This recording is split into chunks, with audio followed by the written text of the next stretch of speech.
14ই June আজকে আমাদের যাত্রা শ্যামলাতাল। এটা উত্তরাখণ্ডের চম্পাবত জেলায় অবস্থিত।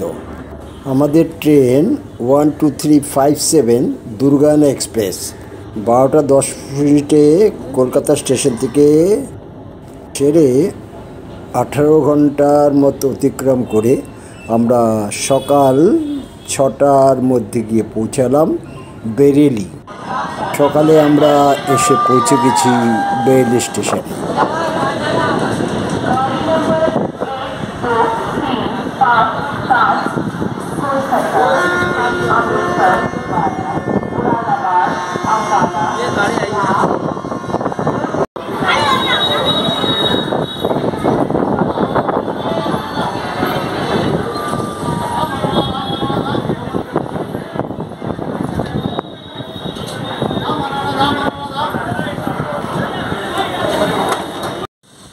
আমাদের আগেকার বুক করা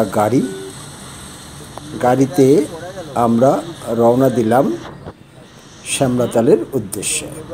আকাশ খুব মেঘাচ্ছন্ন, অল্প অল্প বৃষ্টিও হচ্ছে, কিন্তু বেরেলিতে খুব লোক সংখ্যা কম এবং রাস্তাঘাট বেশ ভালো এবং একদমই ফাঁকা। এখন আমরা যাচ্ছি উত্তরপ্রদেশের উপর দিয়ে, এরপরে আসবে উত্তরাখণ্ড এবং সেখানেই আমাদের আশ্রম। এখন বৃষ্টি হচ্ছে, চারিদিকে মেঘাচ্ছন্ন। আমরা এখন যাব শ্যামলাতাল। আজকে এই যে রাস্তা ডাবল লেন এবং পাশে অনেক খেতিপেতিও আছে।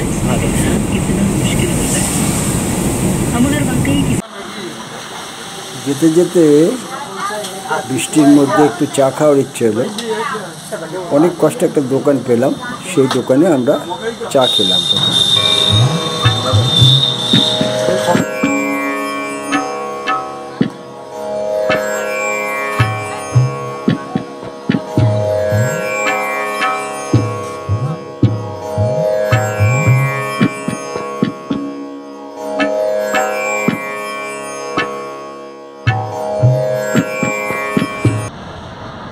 এখন আমরা যাচ্ছি উত্তরপ্রদেশের উপর দিয়ে, এরপরে আসবে উত্তরাখণ্ড।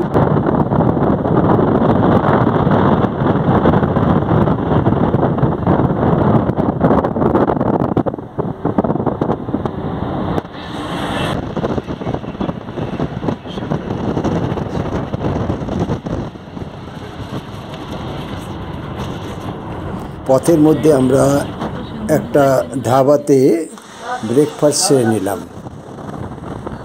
এখন আমরা উত্তরাখণ্ডের মধ্যে আছি। উত্তরাখণ্ডের সিনিক বিউটি খুব সুন্দর। এরপরে আমরা শ্যামলাতালের ভিতরে ঢোকার রাস্তাতে এসে বনের মধ্যে দিয়ে এগোতে লাগলাম। সিনিক বিউটি খুব সুন্দর, চারিদিকে পাহাড়, তারপরে অনেক বড় গাছগাছলা জঙ্গল আর কি, তার মধ্যে দিয়ে রাস্তা। এবং যেতে যেতে তা দেখতে দেখতে সত্যি খুব ভালো লাগলো, চারিদিকটা ভালো উপভোগ করতে পারছি। এরপরে আমরা শ্যামলাতালের ভিতরে ঢোকার রাস্তাতে এসে বনের মধ্যে দিয়ে এগোতে লাগলাম। দিল্লি থেকে বাই কার 140 কিলোমিটার দূরে আমাদের আজকে অবস্থান শ্যামলাতাল বিবেকানন্দ আশ্রম। আমরা এই 11টার মধ্যে এখানে রামকৃষ্ণ মিশন এসেছি। এটা শ্যামলাতাল রামকৃষ্ণ মিশন। এই যে সামনেই বুক স্টল অ্যান্ড লাইব্রেরি, তার উপরেই মন্দির, তার চারপাশেই ছোটো মতো শাস্ত্র কেন্দ্র, তার সামনে দেখছেন ওটা স্কুল এবং এই গেট। এখান থেকেই সব গাড়ি আসে এবং এখানেই প্রবেশ পথ এটা। আর পাশেই নিচে গেস্ট হাউস। আমরা এখানে 4 দিন থাকবো। এখানে এসছি, প্রচুর গাছ আছে, নানা রকম গাছের সম্ভার। এখন ঠিক গাছের সময় না, এরপরে হবে যখন ফুলের সময় থাকবে, তখন প্রচুর ফুল হয়। দেখুন কত রকমের গোলাপ, এদিকেও আছে চারিদিকে, খুব ভালো। ও সামনে আবার বাদরও আছে। এটা মহারাজের অফিস ঘর, তার পাশেই ডাইনিং হল, খাওয়া টাওয়ার জায়গা।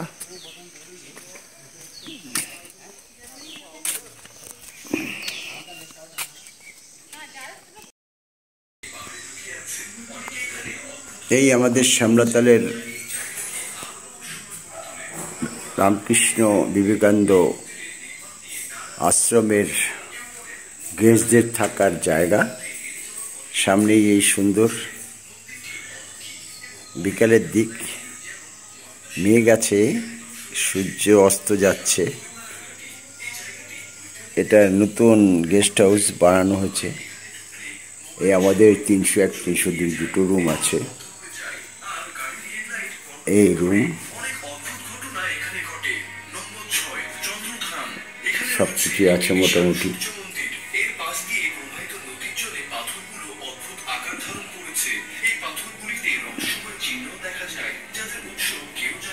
এই যে বাথরুম সবই আছে সোলারে, সবসময় গরম জল পাবে। এই উপরে মা ঠাকুর বিবেকানন্দ, তার সুন্দর ফটো, এবং বেশ জঙ্গলের মধ্যে তৈরি করা, খুবই সুন্দর। কয়েকদিন নিরিবিলিতে থাকার জন্য সবচেয়ে খুব ভালো জায়গা। শ্যামলাতাল বিবেকানন্দ আশ্রম, এটা চম্পাওয়াত জেলার টনকপুরের সামনে অবস্থিত। এটা উত্তরাখণ্ডে। যারা বিবেকানন্দ এবং রামকৃষ্ণের ভাবধারায় বিশ্বাসী, তাদের জন্য এই জায়গাটা সত্যি ভীষণ সুন্দর।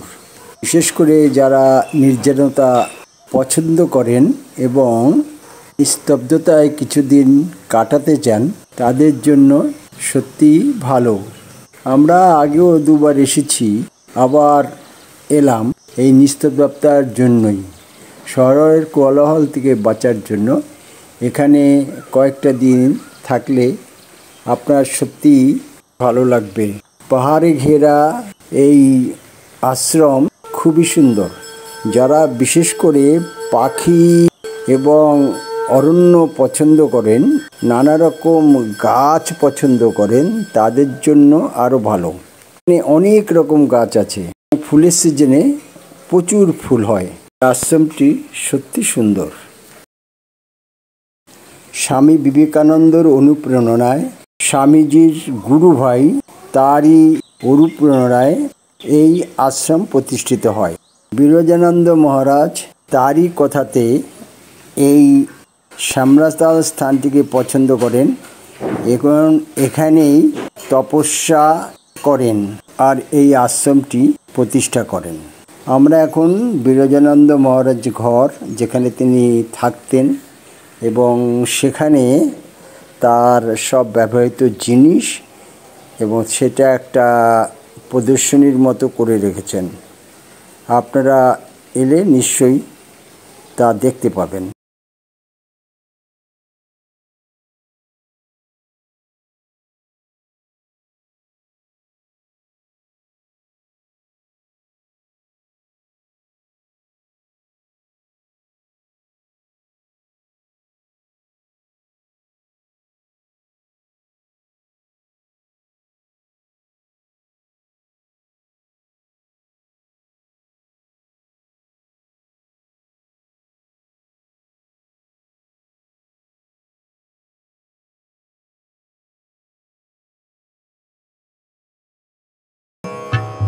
এখন যে মহারাজ এখানে আসছেন তিনি ভীষণই কর্মঠ এবং অনেক সুন্দর করে তুলেছেন এই জায়গাটা।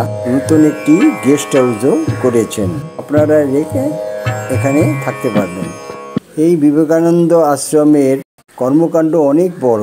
এখানে এবং গ্রামের মানুষদের জন্য প্রাথমিক চিকিৎসালয়, আশেপাশের গ্রামের দুস্থ বালকদের বা বালিকাদের এখানে চরিত্র গঠনের শিক্ষা এবং পড়াশোনার উন্নয়নকল্পে ব্যবস্থা আছে।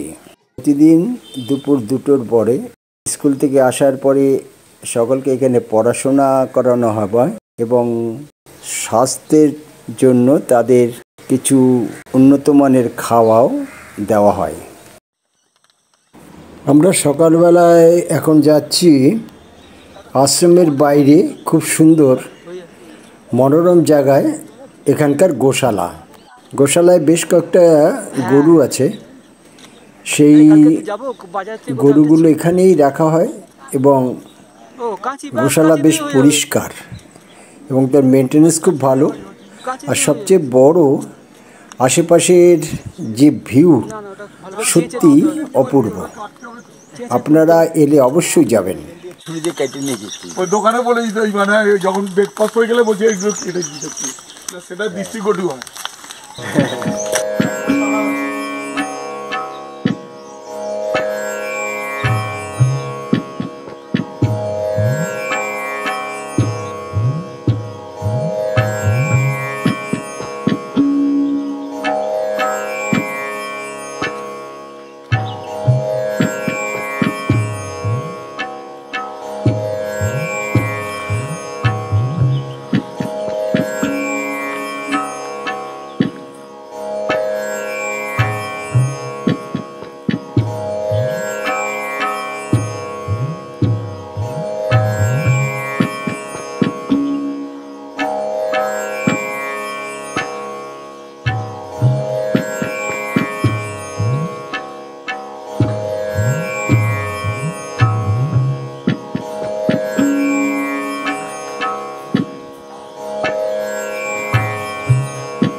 সন্ধ্যাবেলায় আমরা এসেছি ঠাকুরের মন্দিরে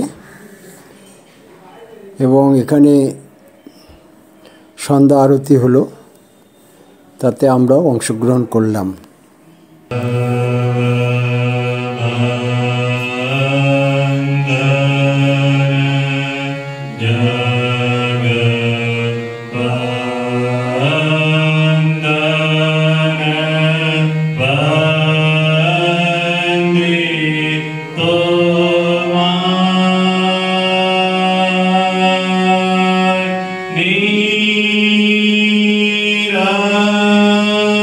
Niranjana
আমরা এখন শামলাতালে এসেছি। এই যে সামনে হ্রদটা দেখতে পাচ্ছেন, এটাই শ্যামলা তাল আর কি, হ্রদ। এবং একে ঘিরেই একটা রিসোর্ট সব বানিয়েছিল গভর্নমেন্ট, মানে এখানকার লোকাল গভর্নমেন্ট উত্তরাখণ্ডের, কিন্তু বেশি চলেনি। না চলার জন্য মেনটেন্যান্সও নেই, কিছু নেই, সব ভেঙে চুরে গেছে এবং সব দরজা জানলা সব চুরি করেও নিয়ে গেছে। যাই হোক, সৌন্দর্যের কাজ চলছে। আগে এই যে সামনের বাউন্ডারিটা, এটা ছোটো ছিল, এগুলো পাথর দিয়ে ঘিরেছে এবং সামনে কিছু দেখা যাচ্ছে ওগুলো জলের কিছু ফোয়ারা ঠারা করতে পারে, সৌন্দর্যের কিছু করবে, চেষ্টা করছে সুন্দর সাজাবার। যে দূরে দেখা যাচ্ছে কিছু বোটও আছে, এখন নিশ্চয়ই বোটগুলো হয়তো ঘোরে। জায়গাটা সুন্দর, ভালো লাগবে। অবশ্য আপনারা যদি এখানে আসেন তাহলে বিবেকানন্দ আশ্রমও থাকতে পারেন, তা বিশেষ অসুবিধা, তার পাশেই এখানে এটা।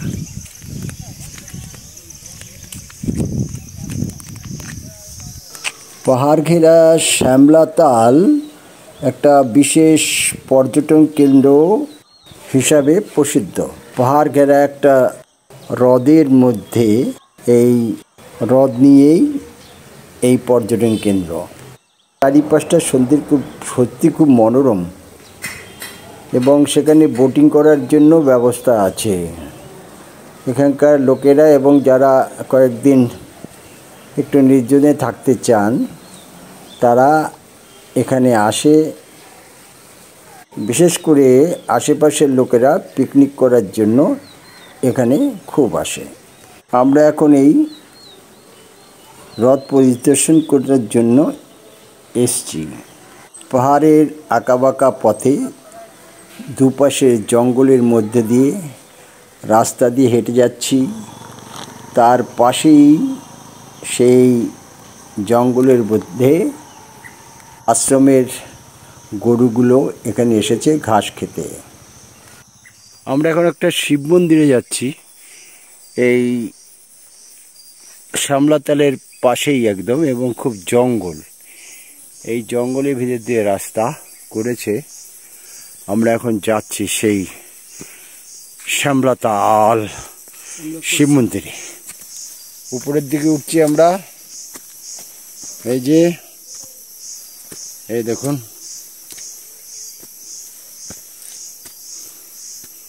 ট্রেকিং করে উঠতে হচ্ছে, বেশ উঁচু, হাতে লাঠি।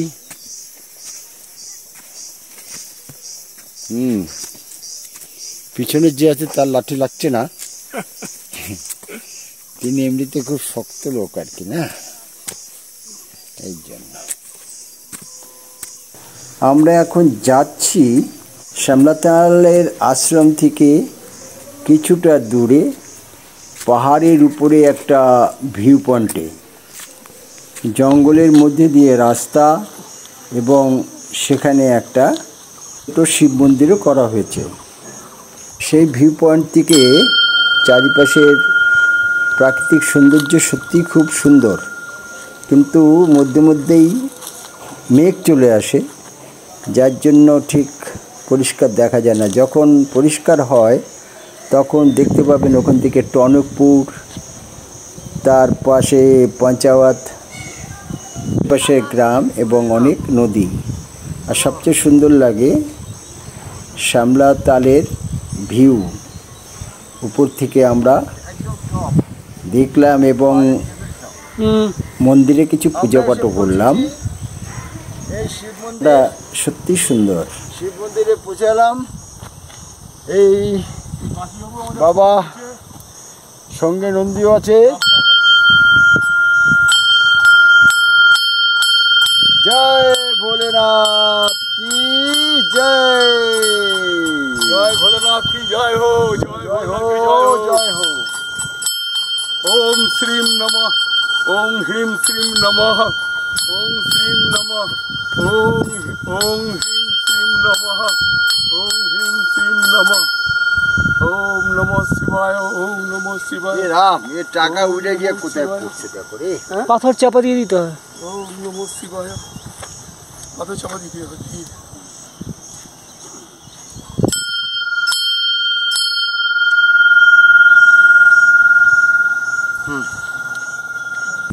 হঠাৎ মেঘ সরেছে, সূর্যও দেখা যাচ্ছে, চারিদিকে আলো।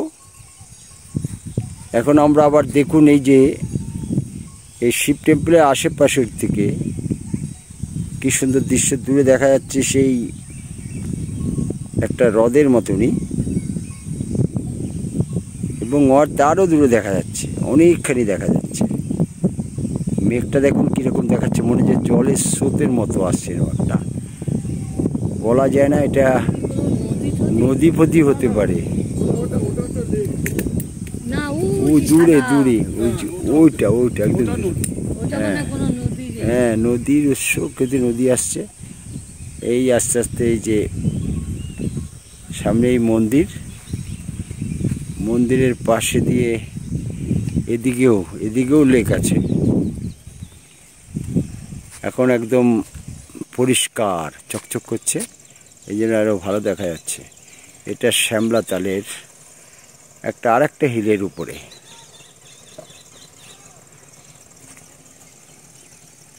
হিলের শোভা কিন্তু আলাদা, চারিদিকে এত গ্রিনিশ, সত্যি খুব সুন্দর।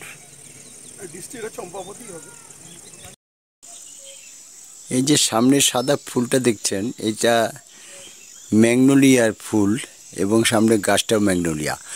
কি বড় ফুল দেখুন, কি সুন্দর। হ্যাঁ, পুরোপুরি পদ্ম ফুলের মতো, খুব সুন্দর। এইটাই প্রথম দেখলাম, ম্যাগনোলিয়া গাছ দেখেছি, কিন্তু এর ফুল যে হয়, এবং খুব ভীষণ সুগন্ধ, খুব সুন্দর। পুরো ক্যাম্পাসটা ফুলে ভরা, এবং চারিদিকে প্রচুর গাছের সমাধি। এই আশ্রমে আসার জন্য টনকপুর থেকে সামনে হবে, এই মনে করুন দূরত্ব 40 কিলোমিটার মতো। আমরা এসেছি বেরেলি থেকে দূরত্ব 140 কিলোমিটারের মতো।